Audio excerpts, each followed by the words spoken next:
Nerd Academy podcast is released weekly at 12 p.m. Eastern Standard Time, available on our website at www.thenerdacademypodcast.com and wherever you listen to podcasts. You can find the Nerd Academy podcast on Facebook, Twitter, Instagram, and YouTube. You can also help support the show by going to patreon.com/The Nerd Academy podcast, where every donation allows us to bring you more exciting content every week.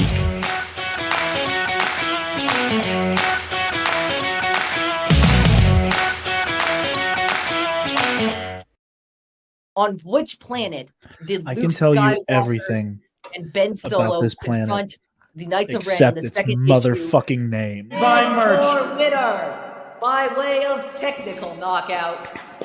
We have some beautiful musicians.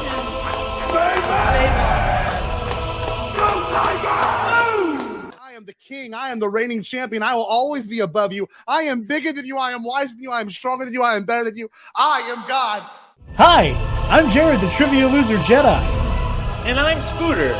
And we're here to tell you that we aren't that great at trivia, and I mean we're downright poo-poo at it.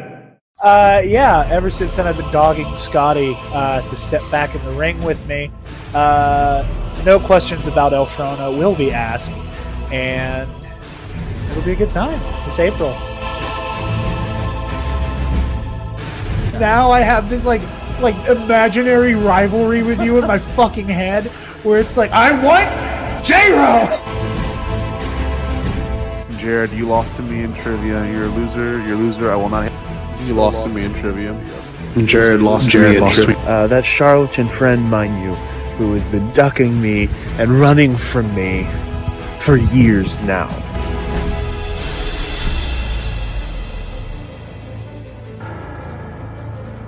Your lust for J-Ro will destroy you. And you will learn to rue the day you underestimated the power of the Bi Republic. Is this your king? Is this your king?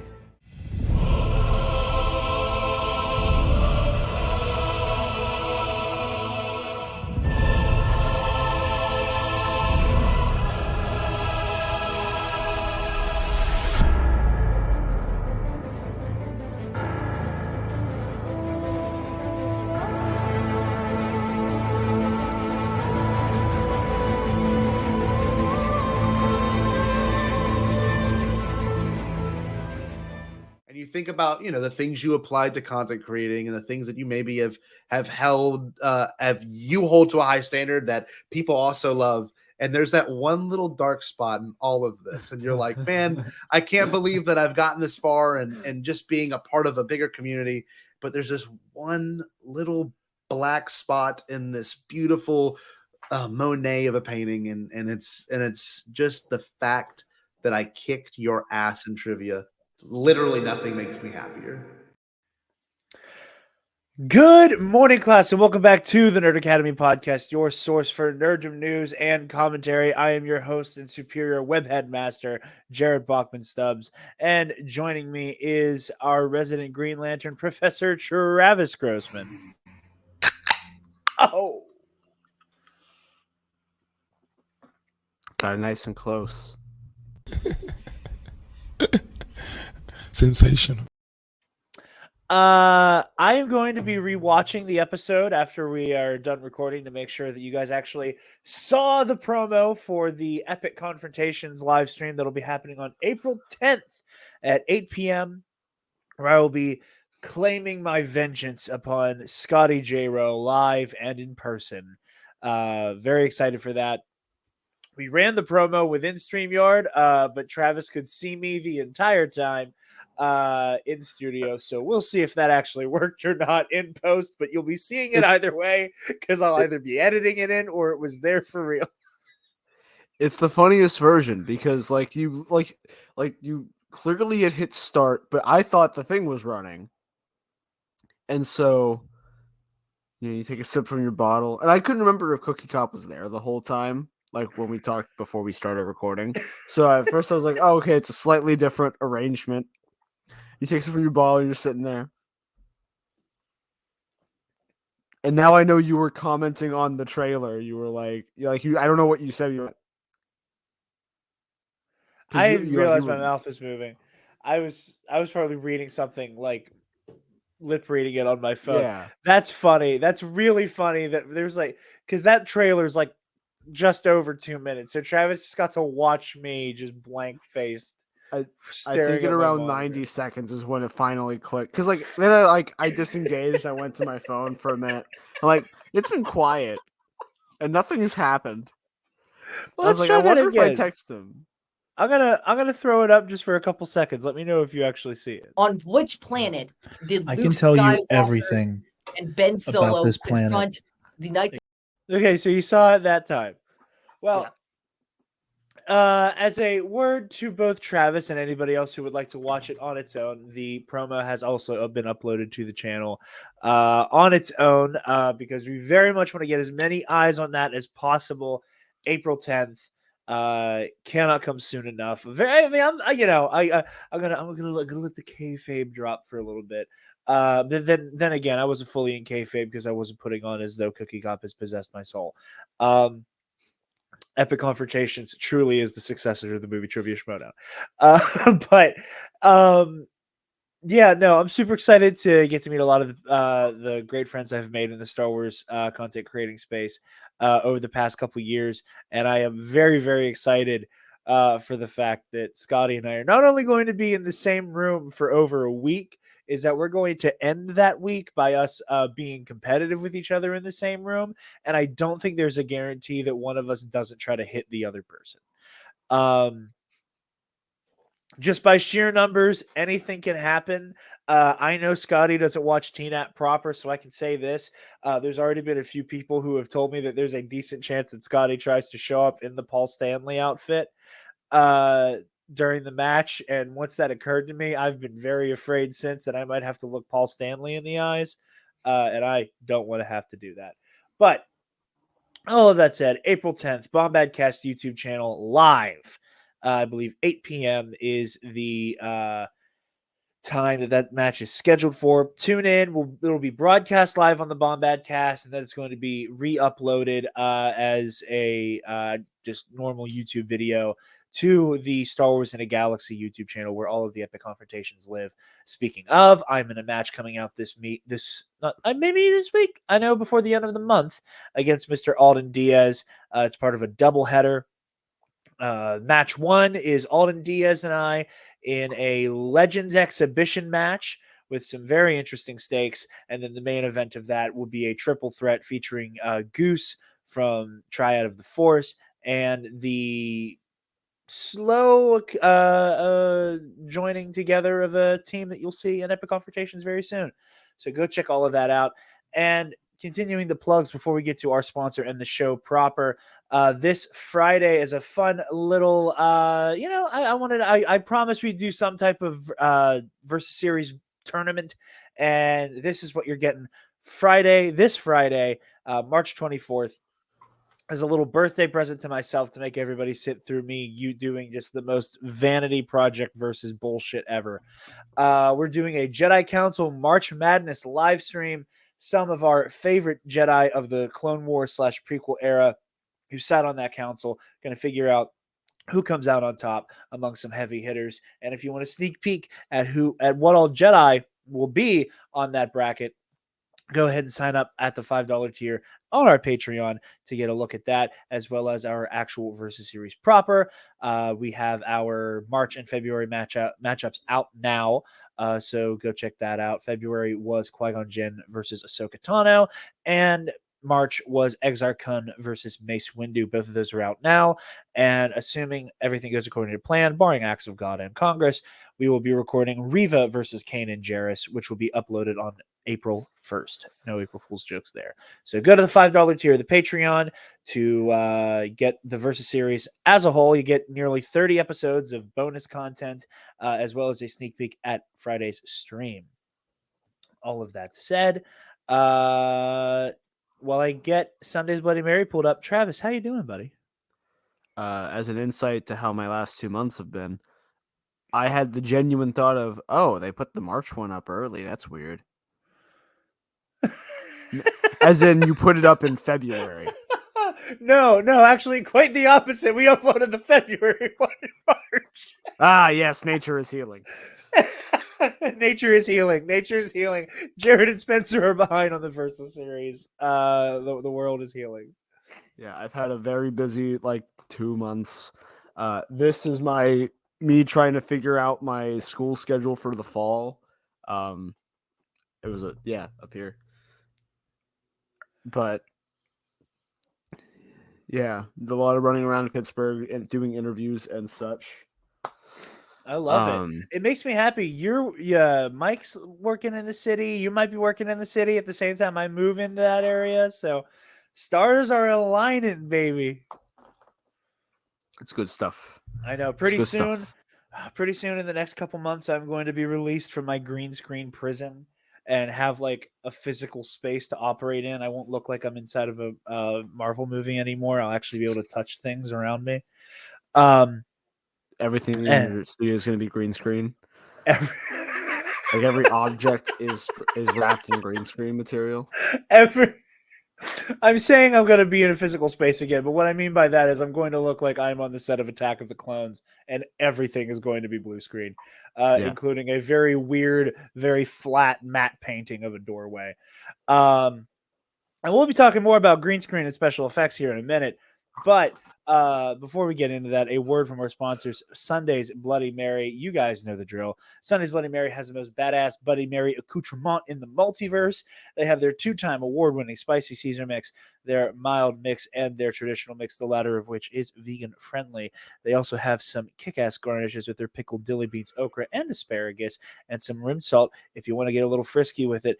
They also have some really cute Bloody Mary tomato-themed merch. So go on over to sundaysbloodymary.com/shop. Use code TNAP, TNAP at checkout and get 10% off your order. Help out your favorite nerds while you do it.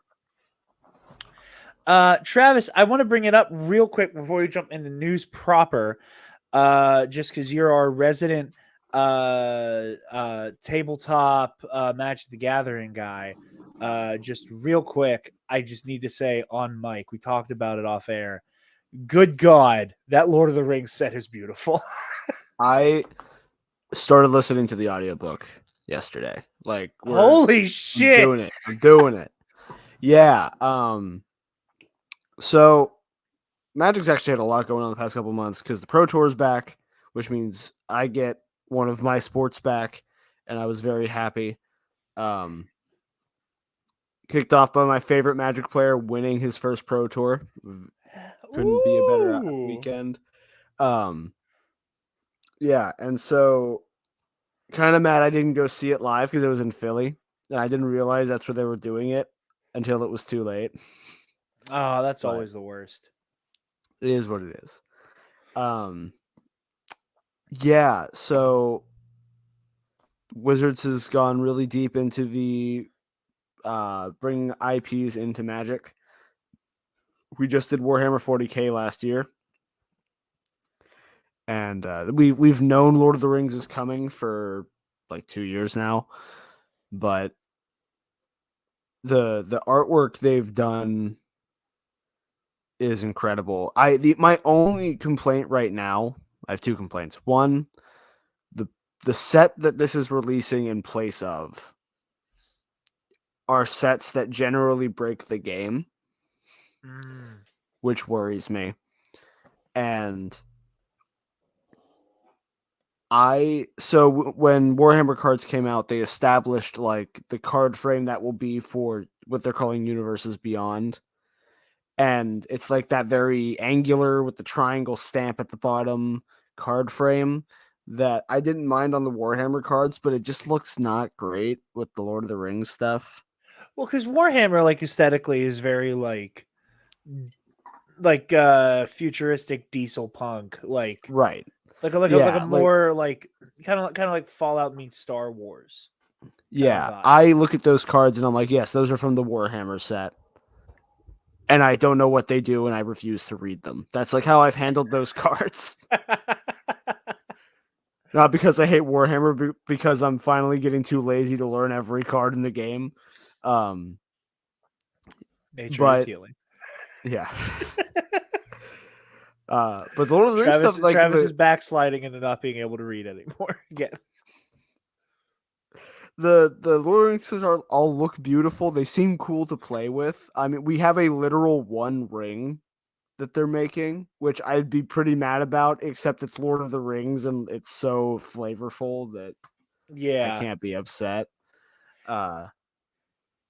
Yeah, I mean, we're probably going to cover at some point someone opening that card because it's just in a booster pack somewhere. Like they went full lottery with it. Wow. That's crazy. I kind of assumed that the One Ring would be a part of like some type of like here's all the Lotor stuff. No, because like it's a full draft set. Like you get booster packs of this set. You can draft with it. Like randomized product, the way Magic sets often work or should work. Which means they've made like 250 cards for the set. I think somewhere like 200 to 250. And in the set, like the One Ring exists as a card that you can just open in the rare slot. And then there's that version of it with I forget the name of the language because, not a fan yet. I'm working on it. That is, I mean, it has the 1 of 1 stamp on it. Was in a random collector booster pack somewhere in the world. And you said like the text on the card is in, I think it's Elvish. No, so there's also reprints of a card called Soul Ring. It's like one of the most common cards in the game right now. That are in Elvish, and they have the poem written out across them. And each That's one, really like, cool. So the Elvish, I don't know the exact numbers. I don't remember, even though I just listened to this. The way they're serialized is like, it's like 3, 7, and 9, right? Yeah. So the 3 rings for the elves? For man, for dwarves, for elves, I want to say is the order. Yeah, so dwarves, it's 7 for dwarves, right? Yeah, I think it's man, dwarves, elves. God, Spencer, Joel, if you're listening, you better be proud of me because I think I just pulled that right out of my ass. So like the dwarves one, they made 7, so the serialization is out of 700. That's so cool. That is right, so and cool. It follows the poem. The poem is written across each ring. And again, I'd be upset, except that it's super flavorful. Like I can't. They had to do it. Had to do it to him. Oh, that's really cool. Looks really cool.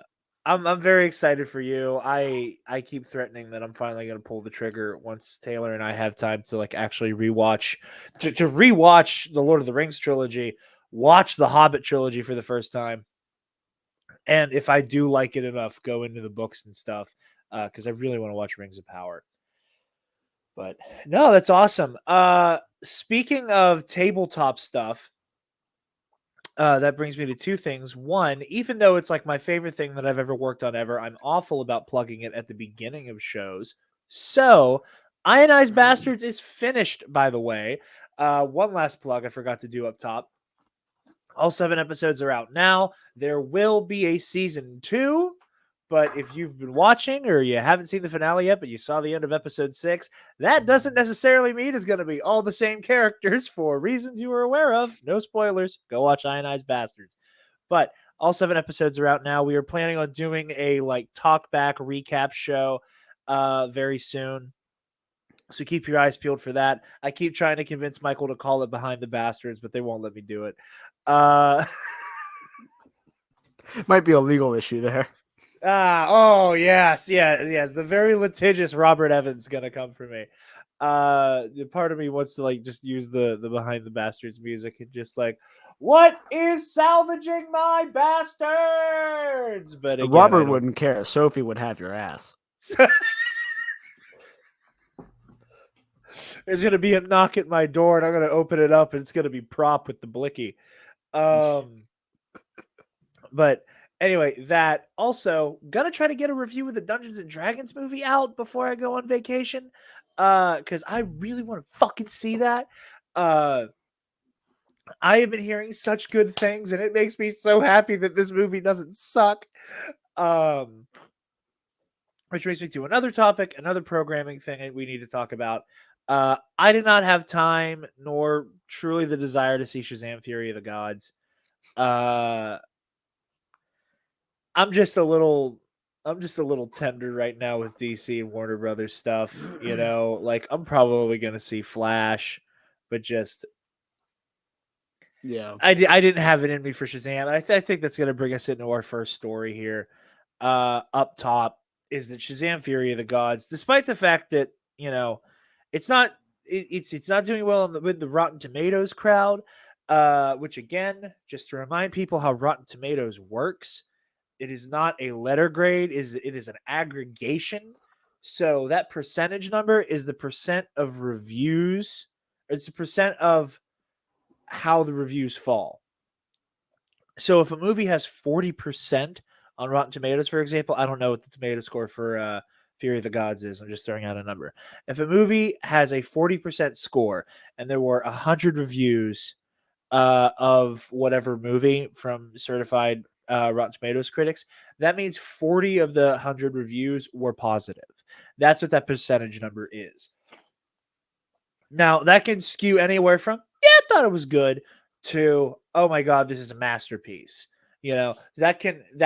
So that sliding scale is not really a guarantee of quality. You could drop a movie that is like kind of mediocre, but it's like pretty agreeable, and it have like 100% on Rotten Tomatoes. So that just a reminder to people how that number works. How that 53% works. Yes, thank you. It's better than I thought it was. Wake up, Mr. West. But this is from Anthony D'Alessandro at Deadline. Shazam: Fury of the Gods doesn't fly with moviegoers at a $30 million opening. Here's why: Sunday box office. And this is the Sunday AM right through when New Line Cinema / DC's Shazam: Fury of the Gods hit tracking 4 weeks ago with a low $35 million projection. It was shocking and not shocking to rival distributors. Shocking because in a spring full of franchise tentpoles, many of which are seeing record opening domestic highs, how can a DC property like Shazam not keep up with the pack? Not shocking in, well, that it's goofy old Shazam. I don't agree with that part fully. Now, while it's possible for a movie to start low in its projections on tracking, as well as the studio spends the bulk of picks P&A in the final lap before its opening, the outlook on Shazam: Fury of the Gods didn't budge. And now the David F. Sandberg directed sequel, produced by Warner Brothers, newly installed co-head Peter Safran, is looking at a $30.5 million start in U.S. Canada as of Sunday AM. 43% from the first 2019 movies, $53.5 million opening. The sequel almost missed its $85 million global opening projections by $65.5 million. Shazam 2's Friday and Thursday previews at $11.7 million is 42% off of the first film's $20.3.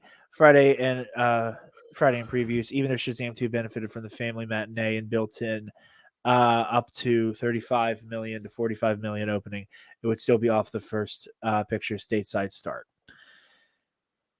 So, yeah. Like Travis said, it's currently clocked in at, would you say, 53% on Rotten Tomatoes? Yeah.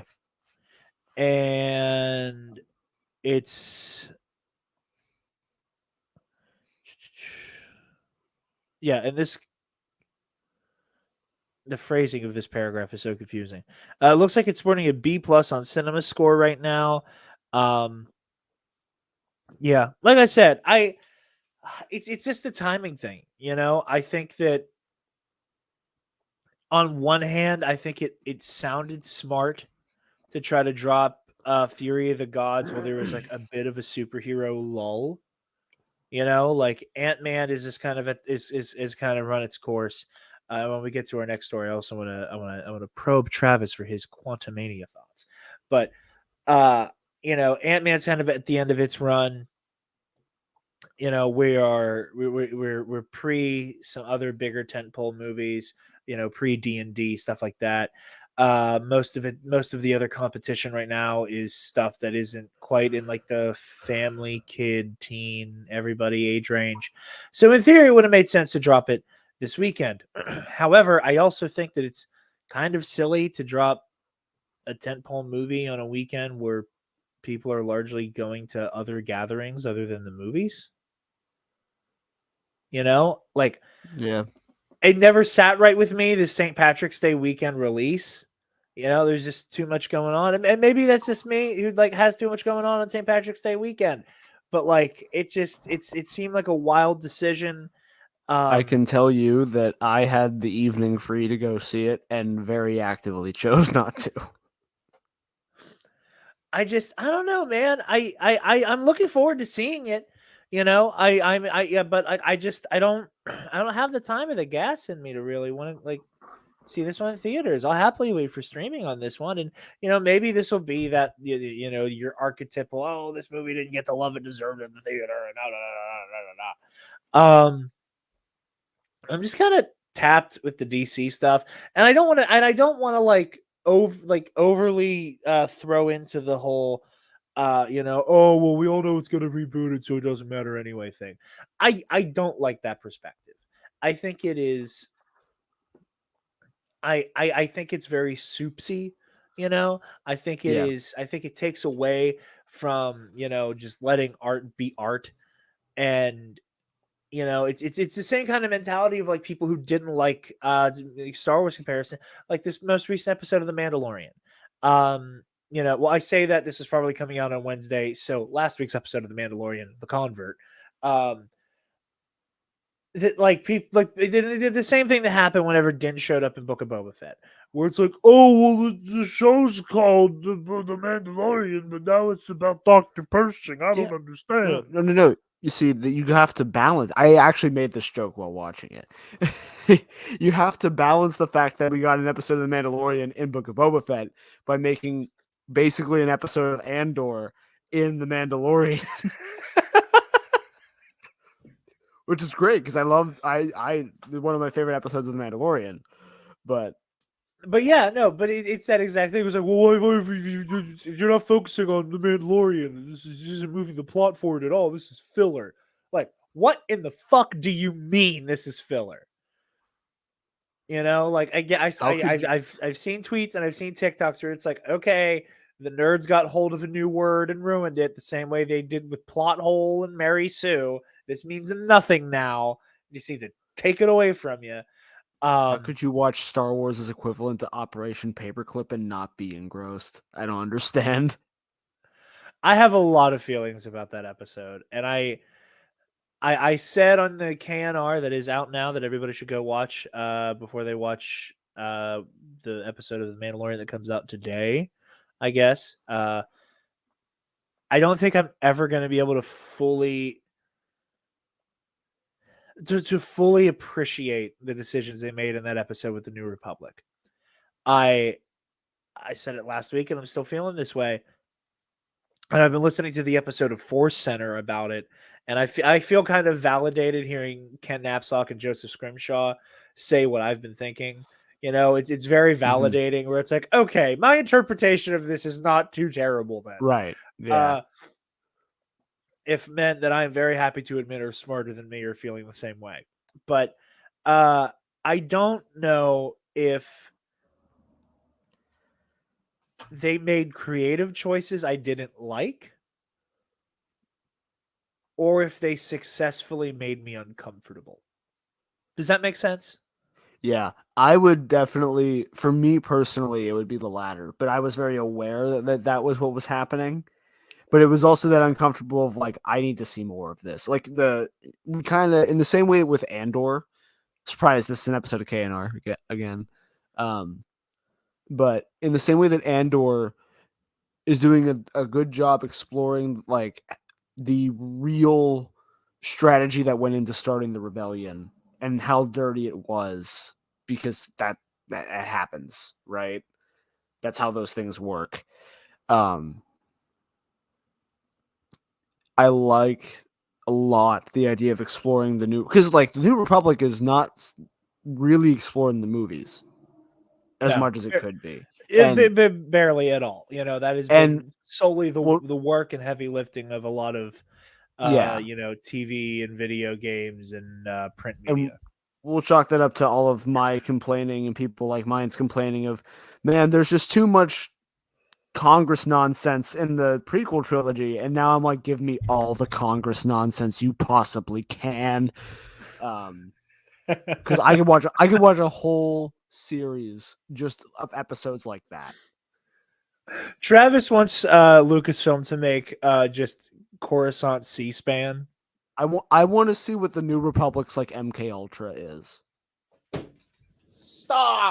Stop! No. They just made it was just Operation Paperclip. They were I want to look at you and say that the New Republic wouldn't do MK fucking Ultra, but they used the Mind Flayer on Professor Pershing. They hired the Nazis. When you hire the Nazis, everything goes out the window. I think it's interesting because I made a joke about Paperclip on KNR, but just for a brief Star Wars non sequitur, my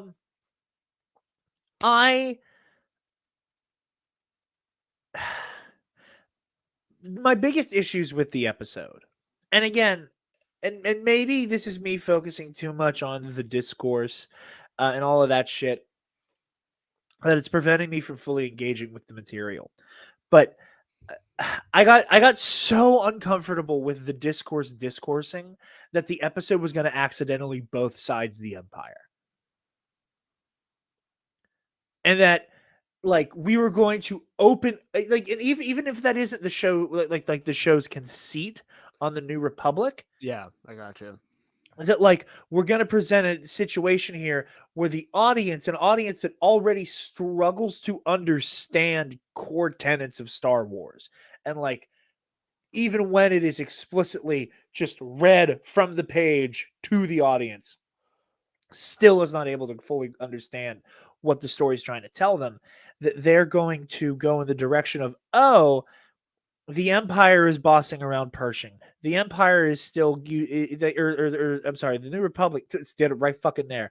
The New Republic is, bossing around Pershing. The New Republic it doesn't even call him Dr. Pershing. He's still a number. They're using the Mind Flayer. They're destroying all this Imperial technology just because it's Imperial, and then looking at the people asking why and say, just follow your orders. Good soldiers follow orders. And it's like, I don't like how easily this could prove the point of somebody like DJ in The Last Jedi. So many Star Wars characters, especially the ones who were not affected by the evils of the Galactic Empire, the First Order, or the Sith Eternal, or whatever, that the Empire and the Republic and the Separatist Alliance and all of these different governmental bodies aren't that different.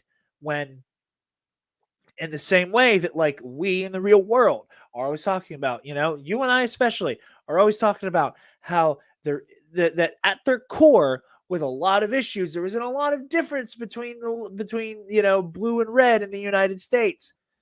However, where they are different is dramatically so. And you can talk about how foreign policy between them isn't that different. But in some states, I'm allowed to exist, and in others, I'm not at this point. So there's all of these different things. I just got so uncomfortable with, like, I don't want them to fumble this ball narratively. The same way every week I am getting more and more nervous that the show is accidentally going to make the Children of the Watch the good guys. Like, I trust John and Dave so explicitly, but I am so afraid they're going to accidentally make the cult the good guys. I am really afraid of it. But yeah, that's just my weird little, like, I don't know how I feel about this because I'm afraid of the discourse. But yeah, like, and then that's the thing is I hesitate to call it Paperclip because, Paperclip was so very like this very, cynical, like, we're just going to scoop up all these brilliant scientists before they can get hanged for what they're responsible for. Whereas like, and I'm not trying to like correct you, oh, it's different, just talking about it like thoroughly and thematically. I really love the idea, and it is so New Republic. It is so Leia. It is so Mon Mothma. It is so the light side to look at these people and go, the people who were in the data pits, the communications officers, there is so much less blood on your hands. And like this was the galactic government for over 20 years. We want to give you another chance. And like I love that. It is the execution that like again, they still just get numbers. There's a lot of just follow orders. The quote unquote therapy process is deeply dehumanizing.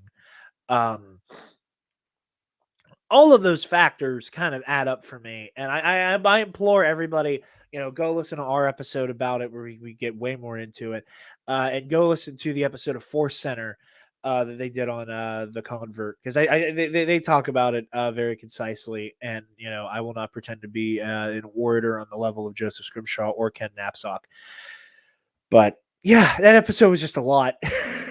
And it's clear it's clearly still with me because I can't stop thinking about it. Yeah. Anyway, probably not going to watch Shazam.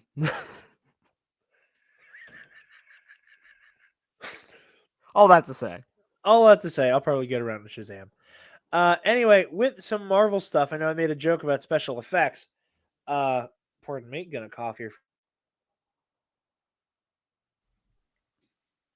I need like an actual cough button.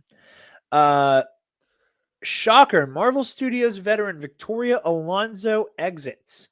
This is an exclusive for The Hollywood Reporter from Aaron Couch and Boris Kitt.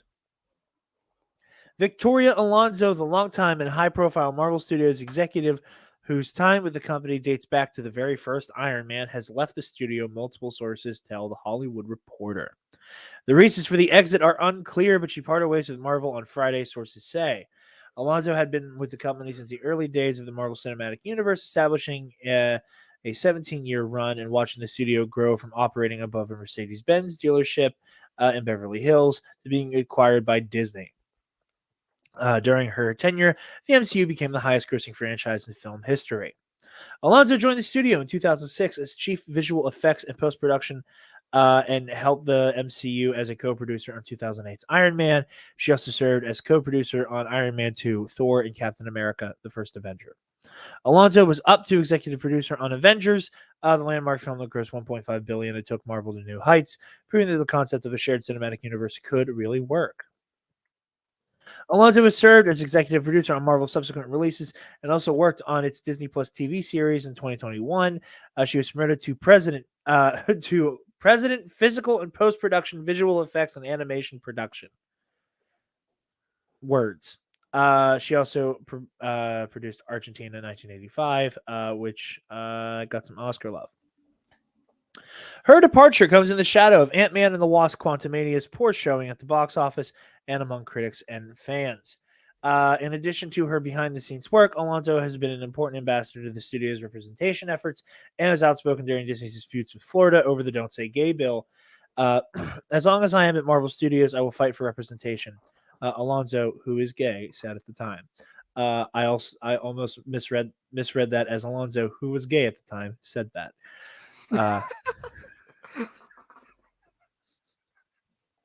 Hey man, I was gay at the time. She was named one of the People en Español magazine's most influential Hispanic women in 2019 and 2020, and was featured on the Hollywood Reporter's Women in Entertainment Power 100 list. So, yeah. Now, all of that to say, and again, this is where you get into some weird, murky territory. Alonso is, again, she spoke up and was ready to go to the mat during the Don't Say Gay debacle. And, big ups to her on that front. She is also apparently one of the people who has helped a lot with the issues that the MCU has had with Jewish representation, which is, arguably the biggest weak spot the MCU has, which we've discussed time and time again. And there are people who are better educated with more skin in the game than us, who can speak on it better than we can. So all of that to say, Alonso has a lot to her name. There's also the flip side of this, which is from Chris Lee, senior reporter for Vulture and New York Magazine, cover Hollywood. on Twitter, where he said yesterday, so many VFX sources have told me Victoria Alonso was singularly responsible for Marvel's toxic work environment. A kingmaker who who rewarded unquestioning fealty with an avalanche of work, but who also maintained the blacklist that kept FX pros wild-eyed with fear. Great turn of phrase. I can't read. She held a crazy amount of power, bigfooting all major creative decisions on Marvel movies and shows. Kevin Feige and Victoria Alonso personally approve every single shot, all the visual effects work, which is usually the job of a director or a showrunner, one tech told me. The main one that everyone's quite scared of is Victoria Alonso, another tech said. If she likes you, you're going to get work and you're going to move up in the industry. If you have her pissed off in any way, you're going to get frozen out. So, kind of a double-edged sword here. Post Bob Iger coming back into the fold, a lot of the decisions that Disney has made, both within the MCU and with Star Wars, which is kind of what we're focused on here, has been a byproduct in many ways of Oh, I already lost his name. The guy who took over for Bob Iger, who was awful. Oh yeah, I don't remember. I had his name and I lost it. One moment. Let me.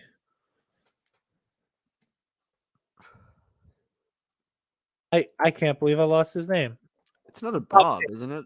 Yeah, it was another Bob. Yeah, Bob Chapek. I was trying to remember. Yeah. A few people kept jokingly calling him Bob Paycheck. Which, again, funny turn of phrase. This is $1 billion company. Bob Iger's no better in that regard. He's just not an asshole, to our knowledge. But anyway, with a lot of Chapek's, strategy was the, boom, boom, boom, boom, 32 fucking shows every goddamn day. Strategy, right? Kind of flooded the market, and you didn't have a lot of breathing room from project to project. And you also kind of end up with this weird, like, there's not enough time to work on enough stuff VFX wise. So at the same time that you have this changing of the guard, where Iger comes back, takes the reins away from Chapek, you also see stuff like, for example, shows that MCU wise should be coming out sooner than later. Loki and Secret Invasion come to mind. Have gone from having I believe they still have some form of set date, if not like publicly, we know. All of them are kind of back to just saying coming soon on Disney Plus, when typically we would have a day for them. So it does not surprise me that we may be seeing a situation here where Alonso is being lumped in as part of the weird Marvel VFX suck now discourse, which I think there is some valid criticism there. I also think some of it is we're just going to turn on the popular thing now. For sure. It's you say what you're going to say, because I'm about to go on a fucking tangent.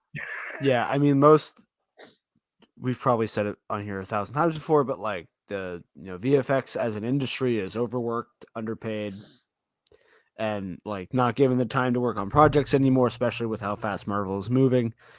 And it's not just Marvel. Yeah. VFX, and not to mention the pandemic, right? The adjustment of these people getting it's cool they get to work from home now.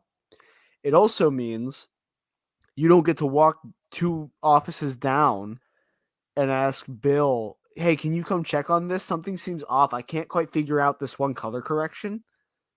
Yeah. Right? It's way harder to do that over Slack than in person. At least I would believe so, but I'm me. I have a hard time imagining doing anything work from home. Now, granted, I say that as somebody who's worked almost exclusively within retail and the service industry. So obviously my own professions, that would be hard to do. But I'm the kind of person that when I hit a brick wall, I'm like, hey, can you show me? Like, I need to watch you do the thing. So yeah, I 100% agree with you. And we say that as people who aren't within the industry or have a real grasp on that stuff, but still, I can't wrap my own head around it. Yeah, I think in most cases, any criticism lobbied against the MCU right now generally is just criticism for the entertainment industry, but because the MCU is the biggest entity in it, like it feels like we've taken. I was thinking about this the other day. I don't know if you watched Cosmonauts, like Where Does Marvel Go Next video. I did. I didn't agree with like anything he said, but Same. I do not get the fucking MCU hate right now. I think I figured it out. The discussion has evolved now. When the MCU became the big thing and everything needed to copy it, that was the criticism. It's like, let the MCU cook and do your own thing. Was what everyone basically said, because the MCU clearly was working as the first first entity to do this and make it work and make it feel organic. And now that once again, it feels like everything else is copying, even though that's not necessarily the case, but like clearly setting things in a multiverse has made its buzz around shareholder meetings. Right? Yeah. So that gets passed down to studios. Studios then budget or fund those movies. We're seeing a lot more MCU copies, and maybe that's an acceleration of the process. Maybe I'm sure there are people that are shareholders in Marvel, that are shareholders in other production companies, that are like, we just talked about this at the Marvel shareholders meeting, and I'm breaking every one of my NDAs right now to tell you we need to work on this right now. And that acceleration means that it feels more and more like the MCU is going to burn out because now they are even bigger and they're getting copied. So now the criticism has gone from everyone needs to stop copying the MCU to everyone copying the MCU has made me burned out about the MCU. And like, that's not how that works. I know. I just I never realized like one of the things that annoys me the most with Marvel discourse is when people use Marvel as a style. Like Marvel dialogue, Marvel humor. What the fuck does that mean? Do you mean quips? Do you mean sarcasm? They must mean just witticisms. Like truly, and like it boggles my mind. And you have people who are like leading the conversations, like Soups, and we're like so much of the conversation is dominated by people like Soups, who like their whole like entire thing is this is moving the story forward at all. Like I don't understand why it's so hard to understand that Phase 4 is about like healing and passing the torch. I don't understand why it's so hard to understand that. I don't understand how it is so hard to understand the cohesion between everything from Black Widow all the way up to She-Hulk, or Wakanda Forever, I guess is the last thing in there. I can't remember if She-Hulk wrapped up before Wakanda came out. But either way, like from point A to point Z of Phase 4, the fact that it is so hard to recognize this is about metamorphosis, about changing, about growing, about accepting yourself, like, and accepting what's happened to you and been done to you, and like, I just don't get it. I just don't get it. And for risk of setting you off further, I have a joke to make. Please make a joke. But Jared, the first 3 phases of the MCU were perfectly planned and formulated to be the perfect story, and now it's... Maybe I'll walk out of here tomorrow and you never see me again. That's really what I want to do. Every time I hear someone say it, that exact clip plays in my brain, and I scream a little bit, and then I tell them why they're wrong, and then they forget and they say the thing again. Like, I remember the first time I had a version of this when Spider-Man No Way Home came out. as like a weird tangent version, and everyone around me started talking about, well, next they got to do this character, and here's how they should introduce Miles, and I had to take all my friends and sit them down and be like, guys, I don't mean to break your hearts. We're not getting another Spider-Man movie for a while, and they're sure as hell not doing any of that. Like, you get 2 hours with Tom Holland, maybe 3 if you're lucky. Do you want a good movie? Or a movie where you can't tell what the hell's going on? Right? Yeah. And like, yeah. And then that's just the case with all of these films. Like, you only get 2 hours. It's why the shows, I've loved the shows, even the ones that haven't been doing well critically, I enjoy because they feel like more full stories. Yeah. In the same way that I have loved Star Wars TV. Like, to the point where watching it like every time I see a new episode of something and I really like it, it's just like, oh, that's the best Star Wars I've seen. Right? Like, I got that feeling watching Mando last week of, oh God, we just have so much time and room to really dig into this stuff and really take a peek into the universe and like let that artistic vision flash for a minute. And it's so great. And I loved it. You know, the Marvel shows have been hit or miss with that a little bit, but like generally they've done a good job. And and maybe because I understand that is why when I go into the movies, I'm like, yeah, that was cool. I like that. And I don't get upset that I didn't see both an intense narrative focused around that one character and set up for 7 other movies. But also I'd be mad if I saw set up for 7 other movies because that would detract from the... Yeah, and like it goes to, again, that whole myth of like, oh, like every MCU movie was planned out, like, you know, from Iron Man to Endgame or Iron Man to Far From Home, I guess. But like, every movie was planned out. That's why Spider-Man got shoehorned in Civil War, because they landed the contract. Yes, then that was part of the plan. Kevin Feige is Hollywood's Emperor Palpatine. Feige purposely sabotaged Amazing Spider-Man 2 so that he could forge the contract. But even that is so funny to me. Like, and I'm not trying to correct you, but just like to bring that up though, like that's such a great example of like, oh, it's all planned. Motherfucker, Feige tried to save TASM too. Yeah. Like, he, at the risk of the MCU not having a Spider-Man, tried to save fucking Sony's franchise, man.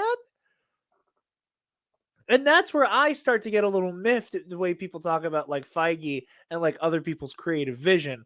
Like, Feige stuck his neck out for Sony to try to save their fucking movie and tried to build bridges. And then, like, when that all came apart, then Sony was like, okay, I guess Spider-Man could be in the MCU. And Kevin Feige went out, good boy.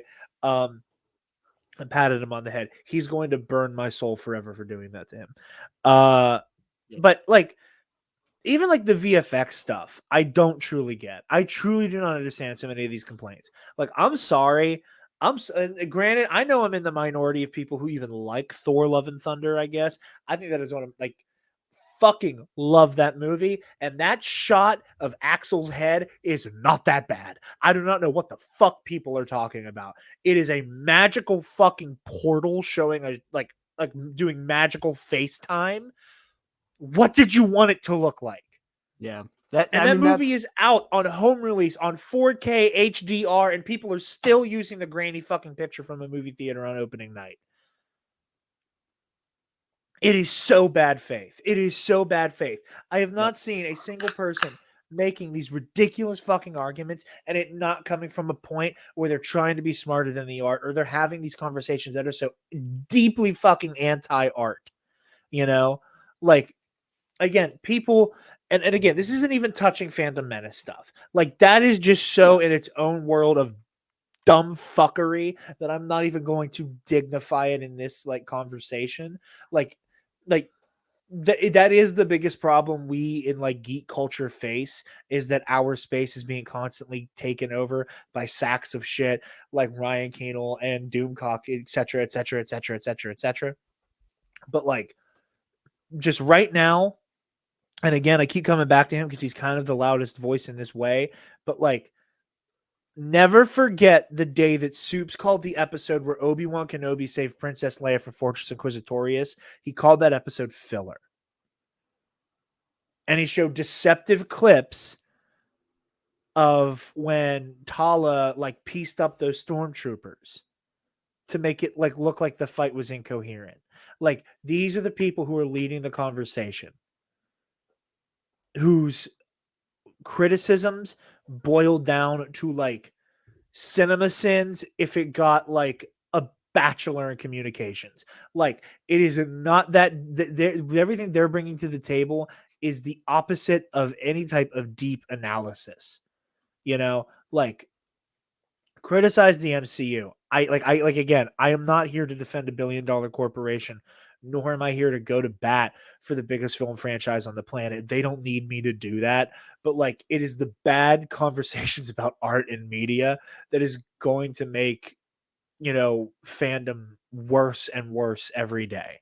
The more we talk about, oh, it's plot holes, like we went from everybody complaining about, oh, the MCU is just setting up the next thing, when that wasn't truly the case, to now everyone won't shut the fuck up about how it's not setting up enough multiverse stuff. Like, I am trying so hard not to turn into some like get off my lawn, every side of the argument is equally bad kind of guy. But Jesus Christ. It is just maddening. And that's why I don't engage on social media about the things I like anymore.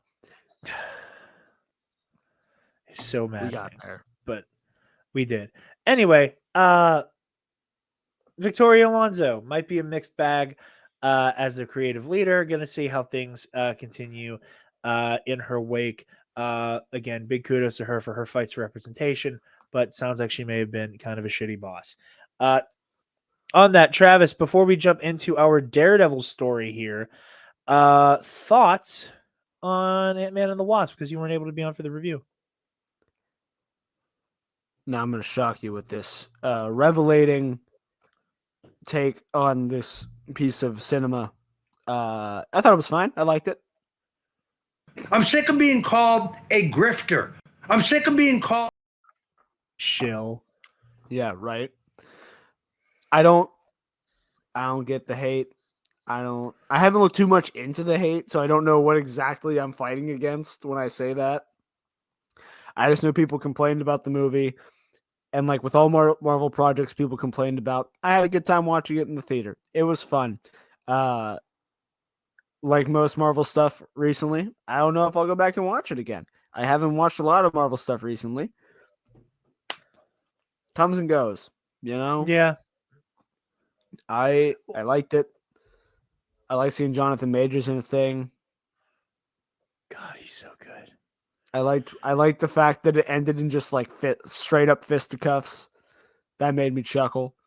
Yeah, that was really funny. I also really like the fight choreography they gave Kang.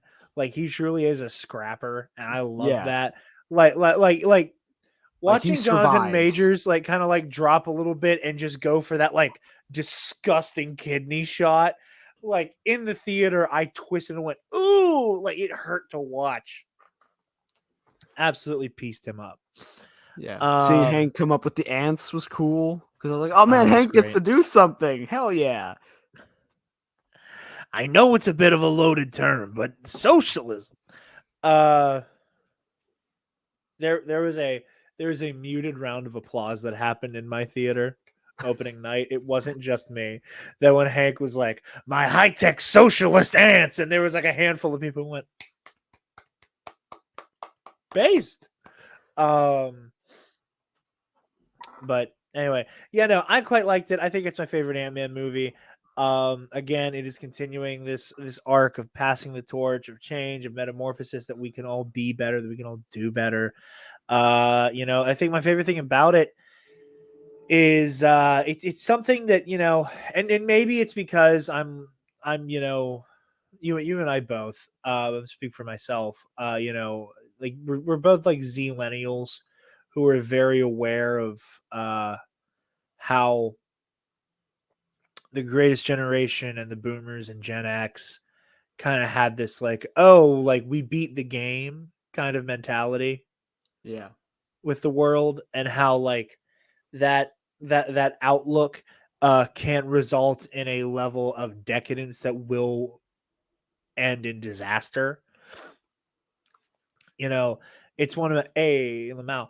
It's one of my favorite things about the Star Wars sequel trilogy era. It's because it's very true. The New Republic, like, for everything we were saying earlier, they demilitarize, they defang themselves, and they leave themselves completely open for reprisal from the First Order, slash Sith Eternal slash Galactic Empire, and it is something that we've seen happen in real life. It's something that I'm very afraid is we're going to witness happen in real time in 2024. Is, like, Biden won in 2020 and people were like hanging off of streetlights acting like it was the Battle of Endor. And I saw so many people making memes about like, oh, it feels like the end of Return of the Jedi. I'm like, yeah, it feels like the end of Return of the Jedi. I would like you to remember what happens in the next movie. like please, let's take this. I love this. Your comparison is apt. Let's take it to its logical conclusion. There will be a fucking First Order. We need to prepare for that. One can make an argument that January 6th was the Battle of Jakku. Ray Sloan retreated and that Star Destroyer hit the sand. But all of that to say, I really love the idea that Scott, not in a malicious way or even like no malice at all, just kind of went, okay, I'm done. I did my thing. I'm going to hang it up now. I get to rest on my laurels. And it's like, no, you're part of something bigger. Remember your roots. You're the guy who defrauded a gajillionaire and went to jail for it. People are hurting, people are dying, and you have a responsibility to do better and help them. And I really like that arc that he went on. Pardon me, I have very bad hiccups there. I really like that arc that he went on in the movie in that direction. But Daredevil. This is per a Hollywood Reporter piece. I'm reading from the comicbook.com article on it. Daredevil's reboot reportedly won't include fan-favorite actors like Deborah Ann Wool and Eldon Henson. In the Hollywood Reporter, a new piece revealed that Jon Bernthal's Punisher is on the way to the MCU in Daredevil Born Again. However, it seems that Foggy and Karen might not be in the Disney Plus show. A lot of fans are saddened by the news. We've learned Marvel Studios project Nothing Is Forever. Blah, blah, blah. We also learned that Vanessa Fisk is also going to be recast. Now, I've seen a lot of people. Oh, there's also been a handful of set photos floating around. Charlie Cox looks damn. I've seen a lot of people lamenting that this is like that this kind of continues the strange canonicity of the Marvel Netflix stuff that people have been complaining about. How, like, She-Hulk, we hear Daredevil's like do do do do do do do when he name drops. Here's the thing. We have one character that's been recast and a loose confirmation that we won't see two other characters. However, Punisher remains Jon Bernthal, and Kristen Ritter and Mike Coulter were posting about how they were in a city together, and they, in their shared post about it, refer to each other as Power Man and Jessica Jones. I wouldn't be too worried about it. And some of the rumblings I've heard is simply that they weren't able to book Eldon and Deborah Ann Wool for this season. So I wouldn't lose faith. I think there's a lot of catastrophizing that's happening around this story. I think this leaves the door open to get more time with Matt to see where he's at. And I think that might be more valuable right now, all things considered. There's also the idea that like this is kind of picking up on one of the, many times that Matt just kind of goes ISO in the comics, just kind of goes out, does his own thing, he's on his own. And I think it'd be interesting to see him doing exactly that, So let them cook. Don't get too worried about recasts or people not being able to make it for a given season or anything like that. Speaking of casting, Travis, how much of a Ninja Turtles guy are you? I watched the 2003 show as a kid. I quite liked it. That's about it. The 2003 show. How much do you know about the Ninja Turtle movie that's coming out this year? I saw a bunch of TikToks about it. I have not watched the trailer, but the concept of casting teenagers is neat. So I am going to run through the cast for this Ninja Turtle movie. Okay. Real quick. Oh, wait. Yes, I do. Yeah, the A-lister lineup. This is Teenage Mutant Ninja Turtles Mutant Mayhem. Well, first of all, I just want to say one of the things that makes me very excited about this is that like the very framing of from like perpetual teenager Seth Rogen or whatever he refers to himself as in the trailer really makes me happy. So like Travis said, we have actual teens playing the titular turtles, who are also relative unknowns in the grand scheme of things as well, which I think is a great decision. But this banger cast is Micah Abbey as Donatello, Shimon Brown as Michelangelo, Hannibal Buress as Genghis Frog, Rose Byrne as Leatherhead, Nicholas Cantu as Leonardo, John Cena as Rocksteady. In my favorite piece of casting I've seen in my entire fucking life, and have no idea how we have cast Keanu Reeves as every single stoic character across Marvel, DC, Star Wars, and every other fucking franchise we could, and nobody ever had the idea to cast Jackie Chan as Master Motherfucking Splinter. How nobody thought of this until now is beyond me. We are all stupid. Fan casts are done. Nobody came up with this before now, and that means nobody gets the fan cast ever again. Ice Cube as Superfly, Natasha Dimitru as Wingnut, Ayo Adibri as April O'Neil. The usual suspects are angry about that, and I don't fucking care. Giancarlo Esposito as Baxter Stockman, which is such a good cast. Such a good call. Such a good call. Anything with Giancarlo is immediate banger. Post Malone as Ray Fillet. Brandy Noon as Raphael. Seth Rogen as Bebop. Paul Rudd as Mondo Gecko. And Maya Rudolph as Cynthia Utrom. So a banger cast and even a better trailer that gets me very excited. And we have to look forward to this on August 4th. So it's not only expect this movie on August 4th, expect us to be talking about it and expect me to be gushing over it because I love me some turtles. Pardon for me, donkey kicking my microphone. Coming up on the end here real quick, a fun story that's kind of a, no shit Sherlock kind of thing. But we didn't have a confirmation about it. Now we know. James Gunn is officially attached to direct Superman Legacy, which excites me very much. We knew he was part of writing it. We knew he was part of the production, but it sounds like he is officially directing. I'm shocked. Is it your Macaulay Culkin? Yeah. Aghast. It's gonna be a big nut bust. Yeah, it's gonna be great. I'm excited. I saw a very, very sweet, poignant story from Gunn, where I guess his brother pointed out to him that the projected release date is their dad's birthday, and that got me right here. Made me feel some things. Bringing up the tail end of this episode, Suicide Squad Kill the Justice League has not had a good month. It had... So there were two huge leaks with regards to Suicide Squad Kill the Justice League.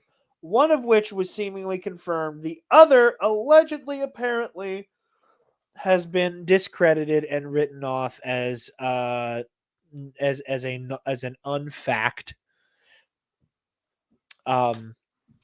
With some plot leaks that I'm still not super sold on.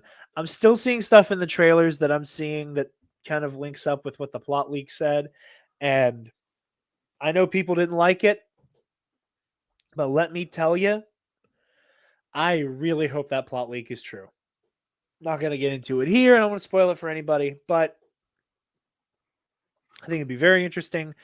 They would run across the issue that, of course, we are all still dealing with, is that we are without our greatest Dark Knight. Rest in peace, Kevin Conroy. But Rocksteady Studios' upcoming game, this is from comicbook.com, Logan Moore. Rocksteady Studios' upcoming game, Suicide Squad Kill the Justice League, has received some promising new information via a recent report. Over the past couple of weeks, Suicide Squad has been getting pretty much nothing but bad news. Not only did the game's recent presentation at PlayStation State of Play event lead to complaints and concerns from fans, but WB Games is also reportedly planning to delay the project potentially into 2024. Now that part, don't fucking care. Don't fucking care. Delay the dog shit out of this game. And I mean that quite literally. Delay it and work out the dog shit. We've learned nothing from Cyberpunk. We're still complaining. You know, I was mildly disappointed that Fallen or the Jedi Survivor got pushed back because that was how I was just going to just speed run up to my trip to Louisiana. I was just going to keep playing Survivor until it was time to go. You know, lock me in a basement alone to save the galaxy. But I didn't realize how soon it was coming out. Survivor? Yeah. It was supposed to come out like this week, like last week or something like that. Like it was supposed to come out right before April. And now it's pushed back to the end of April, but I think that's good, you know, like it gives it breathing room. It doesn't make it, you know, get squished in the same way that it comes out the weekend I go to New York. I can't play it for a week. Oh, you poor thing. You poor thing. I'm so sorry for you. I mean, you're the one going to New York. I will be the one. Yeah, but I have to go do things. It's a school trip. Still going to New York. Yeah. Concrete Jungle, Wet Dream Tomato. All of that to say, despite all of this, though it sounds like those who have already played Suicide Squad Kill the Justice League for themselves are finding it to be quite enjoyable. During a recent discussion on the latest episode of the VGC podcast, host Andy Robinson shared that he heard from some positive buzz from Suicide Squad Kill the Justice League based on internal playtesting. Robinson said that compared to Gotham Knights, which is the latest DC projects the WB released last year, that the response to Suicide Squad has been optimistic from those who have been working on it. It's interesting because some of the people I've spoken to who are working on the game actually have a lot of positive things to say about it, especially compared to Gotham Knights, said Robinson on Suicide Squad. I've been told that it's not just another Gotham Knights, that everyone who's working on it is actually quite optimistic about the combat loops they've made and the way that the game world and things like that. This new information tied to Suicide Squad should potentially give fans hope, especially in light of the game's recent presentation to those within Rocksteady and WB's viewing Kill the Justice League more optimistically than compared to Gotham Knights. So, yeah. Currently, we're looking at a May 26, 2023 release date. However, this could be changing soon. So, yeah. So, part of the lambasting that Suicide Squad Kill the Justice League got is that it looks like we're looking at a very like games as a service model, up to and including the fact that even if you are playing by yourself, you cannot play this game offline, which is, you know, not great I understand people not wanting, like games as service type stuff because it kind of it puts games in a very unfortunate position. If you're not constantly raking in money, you will lose support. Not every studio is going. Now, granted, the game needed unfucked and it shouldn't have been fucked to begin with, but like, look at Battlefront 2. So much went wrong early with the Battlefront 2 stuff that they spent that game's entire lifetime trying to unfuck it, that by the time the game was what it should have been at launch, no one was playing it. no, quite the opposite. That game has not had more people playing it than ever. But the issue was that at that same time, they went, okay, here's Anakin, here's all the maps, here's all the game modes. And I say Anakin, but after them adding all of the DLC characters, he was just the last one. Here's all the okay, and we're done adding stuff. Goodbye. Enjoy the game. We're going to keep the servers on as long as we can. Goodbye. Like, it was so upsetting because by the time like that game was at its zenith of what it could be, like, okay, now let's add more. Like, let's add on these building blocks. I'm very afraid that could happen for Suicide Squad. Just in the grand scheme of things, you always run that risk.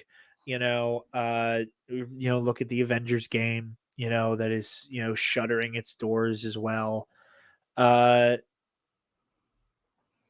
don't know. It feels like an unforced error to keep trying a model that is showing itself more and more to be precarious at best for games like Suicide Squad.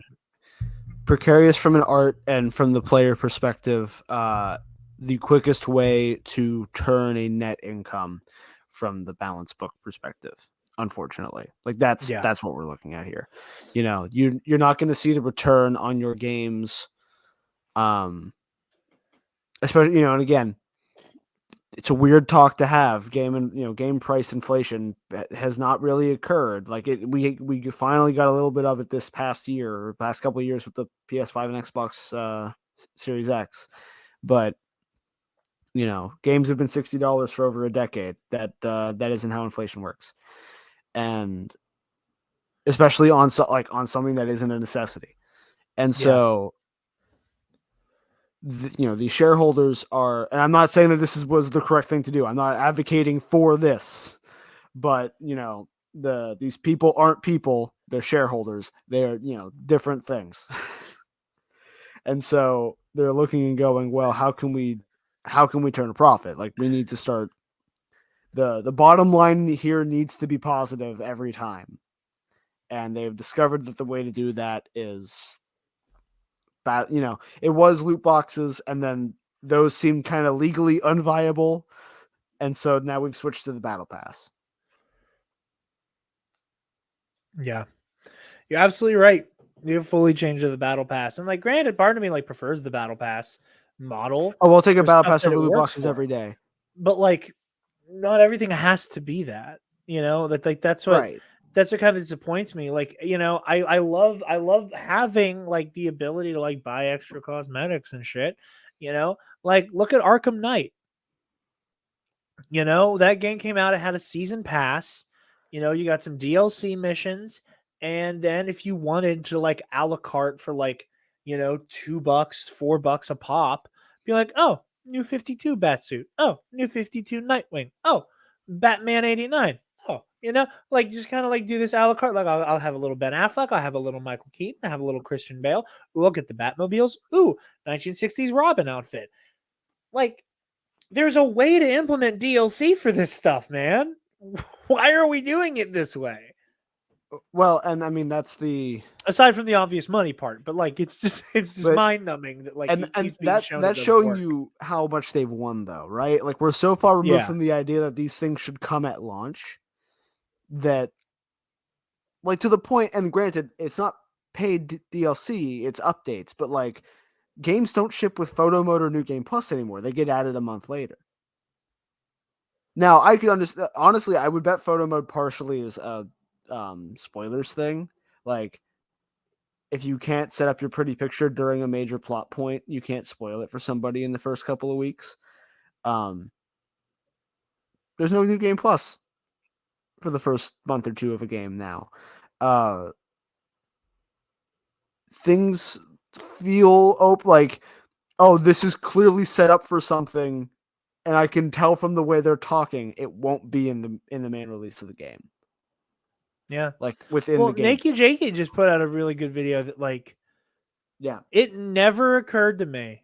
It never occurred to me that the manufacturing of like the physical copies of games dictates that you need to have a day one patch, because the version that is on discs is an unfinished game. That never crossed my mind. That never fucking occurred to me. Which and I was like, oh my God, of course. They've talked about working to the day of release for so long. And granted, I buy most things digital now, so it never crossed my mind either. But if you have to ship a product out the door 3 months before its life cycle is done because they haven't milked enough out of the development team, makes sense. But yeah, like we said, it sounds like Suicide Squad Kill the Justice League is going to be promising. There are the elements of the industry that are, the industry. But one can't hope. And I am excited for the game still. And like I said, I really am hoping some of those plot leaks are true, because that's going to be some bananas shit. But with that said, I think we're at the end here. Travis, where can the lovely people find you, my friend? They can find me on Twitter, Instagram, and TikTok, not posting, at Travis Political. I will let you do the outro on your own because I need to get going so I can get to choir practice. Cool. Go sing. Go do the sing. Go do the sing. Thank you for having me. It was great to be here. Ooh. I was right on time. You guys can find me at Twitter and Instagram at DarkJedi2552, and you can find the Nerd Academy podcast on Facebook, Twitter, Instagram, YouTube, and on our website, www.thenerdacademypodcast.com, where if you're feeling generous, you can donate to our Patreon. Give me $1. Speaking of our patrons, thank you to our $10 alumnus, Keandre Lloyd.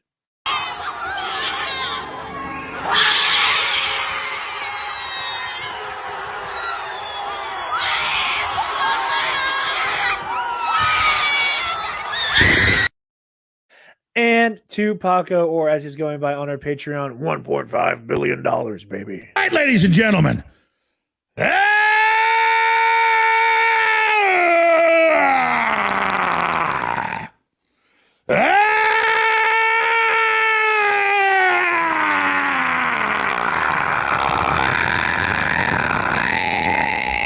From the front lines of the information war, it's Alex Jones.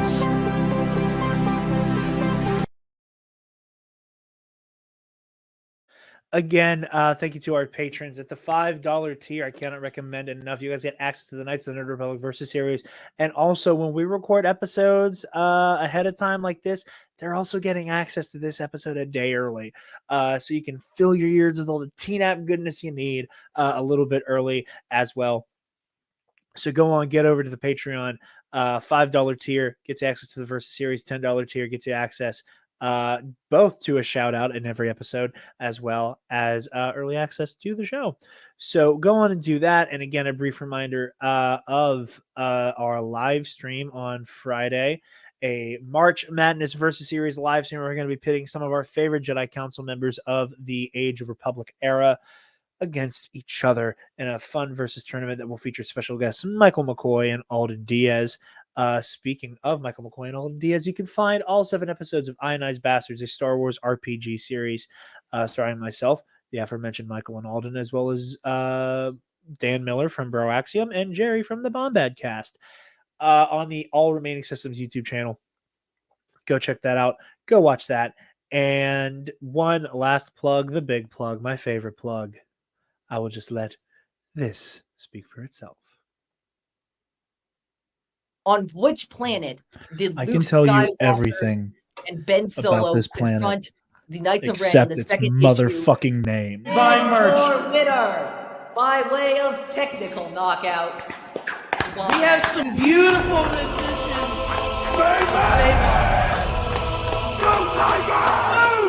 I am the king. I am the reigning champion. I will always be above you. I am bigger than you. I am wiser than you. I am stronger than you. I am better than you. I am God. Hi, I'm Jarod, the Trivia Loser Jedi. And I'm Scooter. And we're here to tell you that we aren't that great at trivia, and I mean we're downright poo-poo at it. Yeah, ever since then I've been dogging Scotty to step back in the ring with me. No questions about El Frono will be asked, and it'll be a good time this April.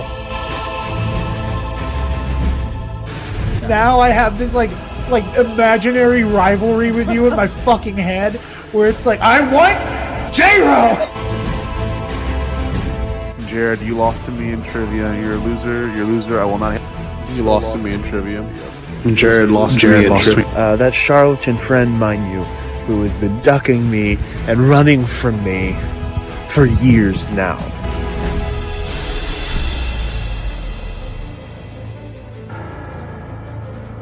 Your lust for J-Ro will destroy you.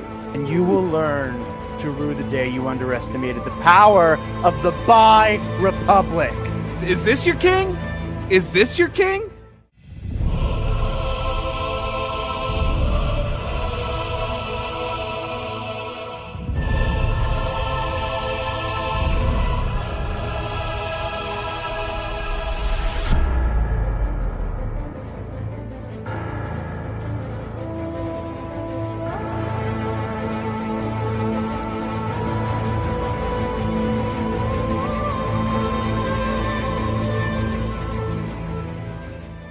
You think about, the things you applied to content creating and the things that you maybe have held, you hold to a high standard that people also love. And there's that one little dark spot in all of this. And you're like, man, I can't believe that I've gotten this far and just being a part of a bigger community. But there's this one little black spot in this beautiful Monet of a painting. And it's just the fact that I kicked your ass in trivia. Literally nothing makes me happier. Stop! Move away from the cookie jar!